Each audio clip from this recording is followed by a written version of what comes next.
Hey, what's going on? Well, here's the little mini bike we talked about. I'm going to work on trying to get spark to the plug and just hearing it fire and run before I start tearing into it. I think I mentioned on the last video, I have no idea what I'm doing with this thing. Heck, I didn't know anything about VWs until I started diving into them. 1969 minitrail Honda 50. I always wanted one, like I said before, as a kid, never had the opportunity. Super stoked about having it, so we'll try to get it running. So give me just a second. I'm gonna spin the pizza, and while that's cooking, we're gonna work on this bad boy. All right, pizza's been flipped. Let me show you what we've got here. We have a brand new coil. I think I told you guys that I was noticing that I was getting spark from the stator, which is down here, all the way up through the harness, which I have a new harness, but I wasn't getting anything to the coil, and I think that's just because the coil was kind of garbage. It's old. It's been sitting out, definitely dry rotted. So, one brand new coil, one brand new spark plug boot. I gotta figure out how these go together. It shouldn't be that difficult, right? Everything on these things are pretty simple. Also, the other day I got back from flying, and my neighbor across the taxiway here actually has a Honda 50 as well, which was super cool. So I thought, yeah, pretty nifty. So I got to figure out how these boots go together so I don't look like a total rookie. When in doubt, look at the other one, right? So I'm going to guess that goes something along that line. Let me take a look. That's exactly how it goes. One of the things I like to use when having difficulty with stuff like this, and I shared this on one of my VW videos, is a silicone spray. This stuff's like magic. Just enough to slick everything up and get it to slide on nice and easy. Twist that bad boy on. Should twist right down the coil wire. And the boot goes right over the top. And just like that, we have the coil and the boot connected. Let's get this tank off. A little rubber holder right here that holds the back of the tank down. Just wraps around the main bar there. Hang on. Pizza's gotta get rotated again. Food first, right? And for you pros that know these little Honda 50s, we had a discussion last night. My tank is blue and white. The guy across the way, his is blue and silver with silver on top. I think somebody repainted this. I don't think it's an original color, but I really like the silver and burgundy, or candy apple red, whatever you call it. And I'm thinking, that's how it comes off. I'm thinking that might be the color scheme. Is it wrong to change the color even if it's the right color scheme for the year? And two, where on the frame do you find the serial number? Because mine has a sticker on the tube, it's silver, does not have any identification. I looked at my neighbor's, same thing, and he didn't know either. So anyway, if you guys have any of that information or can guide me in the right direction of where to go, I'd be super appreciative. Okay, flip the camera around. Here's the coil wire down to the plug, a ground wire, and then two 10mm screws right there that pull it apart, or just take it off the frame. So pretty straightforward. This is where I tested coming off the stator.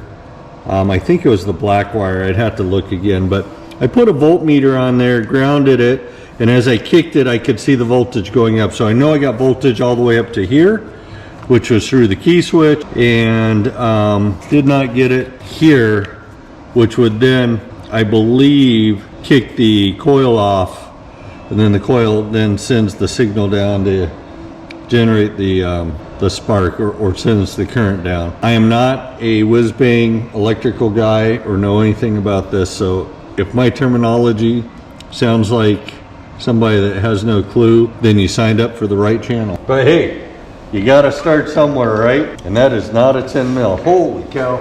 Let's try an 10 millimeter.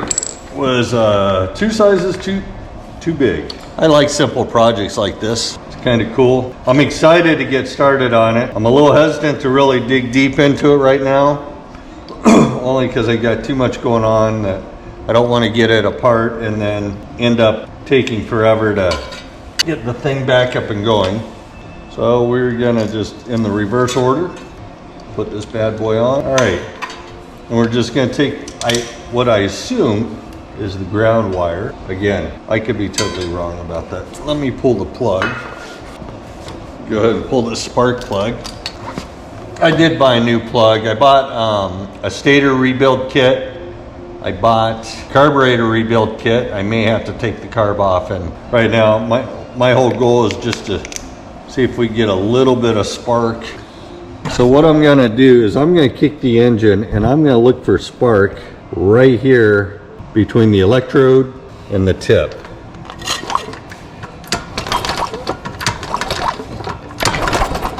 Well, so obviously that was not my problem. I guess we're gonna dig into it a little deeper. Apparently the coil wasn't the issue. I did buy a new harness. I really don't want to put that on just yet. I think the next thing I'm gonna do is take the cover plate off, get the, if you remember that tool that I didn't know what it was the gap tool. I'm gonna set the point gaps and get in there and just kind of clean everything up and check everything out. But I'm gonna hold for a minute. I'm gonna stuff my face full of pizza, think about it, and I'm gonna come back to this. So we'll be back shortly. Well, the pizza's not quite ready. We got a few more minutes. Should be able to get the cover plate off. I bought a new cover plate. This one's trash, broken. New one on it, looked like a new engine. Also, I'm looking for those of you that have restored these things. Where do you send it off to get it vapor blasted? I want this whole thing to look new. I kind of want to do the engine myself. I'm a little leery about breaking it all the way down and not being able to get the thing back together, as I've never done that before, but I think that's what I want to do. I mean, I could send it off maybe to somebody, just have them do it for me and be done with it and not stress about it. So what I'm about to do now, just so you guys can see, I'm going to take that center nut off, and then I bought the tool. That's the tool right there that screws into it so you don't mess up your flywheel, and it'll pull that bad boy right off. I think that's a good view for you. Quite sure the easiest way of holding this. There we go. Just needed to get a little tension on it. Hopefully you guys can see that. But this thing, there's threads here. That screws in, and then you use this to push. So it's almost like a reverse, what I'd call reverse kind of press. So we'll back this bad boy out, screw that bad boy in. Well, we hope, maybe it's reverse thread. Hey, look at that, it is. We'll screw this down here. And I think I'm gonna have the same problem again. Hope for the best, right? Okay, there's gotta be a way of holding that. Oh, hold it right there. Let me get my metric adjustable wrench. The cool thing is these come both, these kind of wrenches here, they come in both metric and SAE. Left and right-handed. So if you need one, just go down to your local hardware store, tell them you need a metric adjustable wrench. If you think I'm kidding, see there it says 200 millimeter. This is my metric one. And if you guys believe that, Okay, you can see why I had to put you on hold. Check that out. I may not know how to work on one of these little Honda 50s, but I do know how to cook a pizza on a Traeger. I'm gonna eat that, not all of it. Maybe half of it. And then I'll get back to the toying around with the bike. So hang in there. I'll catch you guys after I stuff my face. Okay, I'm back. Pretty good pizza. Back to the tool that we're gonna use, flywheel pulling tool. While I was digesting that great pizza, I put some lube in there just to help get this thing to spin in. I was having a little bit of difficulty getting this thing to start, so we'll grab our left-handed metric adjustable wrench. We're gonna get that in there nice and deep so we don't pull any threads. I think that's pretty good. 17 mil nut. This just goes in on the shaft and kind of like a press. This will just pull assembly off here. Can't remember if I was on the left hand or the right hand metric, but now we're back on left hand. I pulled the flywheel off, got that off. I thought I was recording. Very corroded though. It's definitely had some moisture. I went ahead and laid the bike on the side so I can see.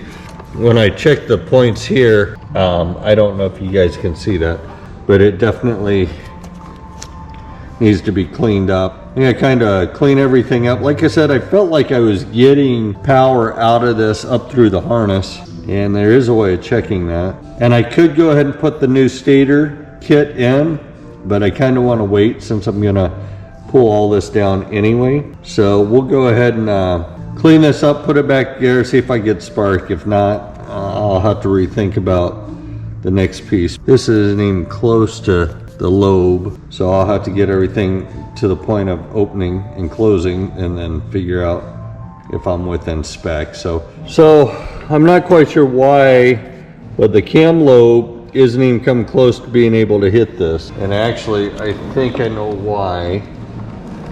Let me find the... Okay, I think I figured out. I was overthinking this a little bit.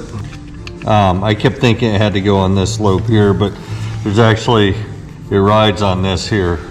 And mine was very corroded and did not have the right smoothness to it. So I'm gonna bolt these points back down, and then I gotta put the flywheel back on, then spin it till it opens, then I can set the points.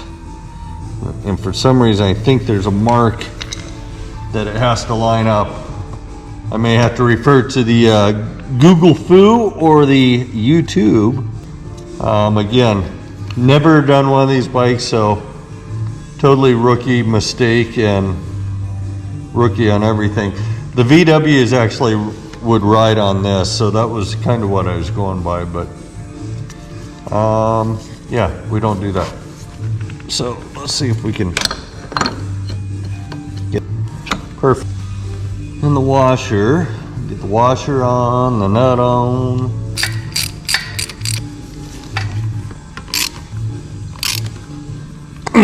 All right. Okay, I did see a little bit of movement. So I gotta look where the firing mark is. Okay, so there's a mark, and I don't know if you guys can see that. Right here on the top, and there's a notch, and I believe that that's probably where it's got to be adjusted.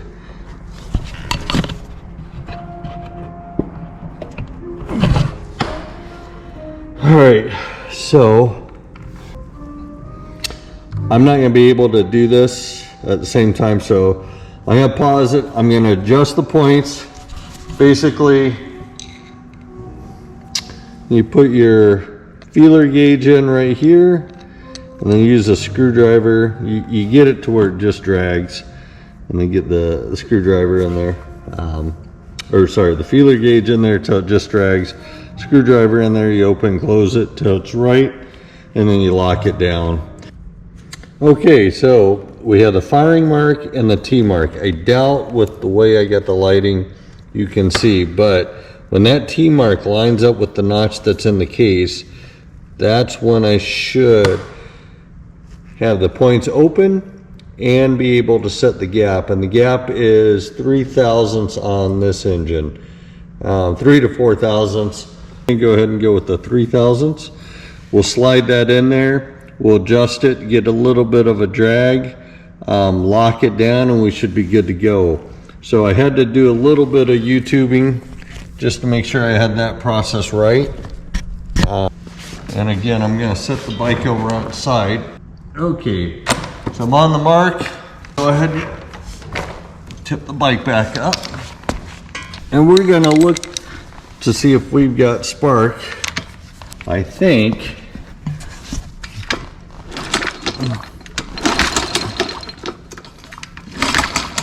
Yeah, definitely no spark. And check the gap one more time, just to make sure. Yeah, I'm right there where I need to be. Bring you guys over here. I feel like that's pretty darn close. So tomorrow, I think we're gonna put this bad boy up on the bench. I'm gonna pull this all back apart, and I'm just gonna put all the condenser, the stator, redo that. I'll go ahead and replace the wiring harness. Looks a little crusty. I guess I can tear it all back down once we get it going, because I'm not getting spark, and without spark, you can have all the fuel you want, you can have all the air you want. Definitely not getting anything out of it. Okay, well, I'm definitely getting juice there, so not sure if you guys can see that or not, but so I'm getting juice, which tells me that the stator's good. Maybe I'm just not kicking it hard enough to see the spark on the plug.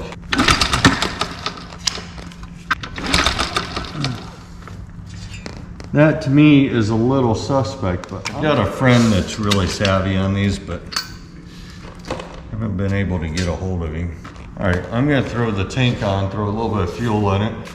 I'm not sure what all air on this is. I don't want to be the laughing stock, but you guys know when you're first starting out, you do a lot of silly, dumb tricks trying to make it work. Just trying to learn enough to be dangerous, I guess. Got me some low lead, 100 low lead from the airplane, non-ethanol. Suits my fancy. Draw. We'll choke that bad boy up. We'll turn the petcock on. Yeah, I see fuel there. See, it's just no fire.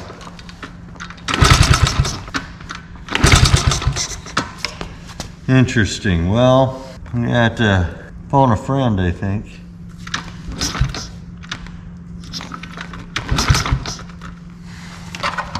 I'm at a loss. Well, I did find the engine case serial number. I thought there was supposed to be a tag on these as well, so I don't know. Well, a couple more kicks. Make sure the key is where it needs to be. Yeah. No pop. Tomorrow it's time to phone a friend. Let's see what he can tell me.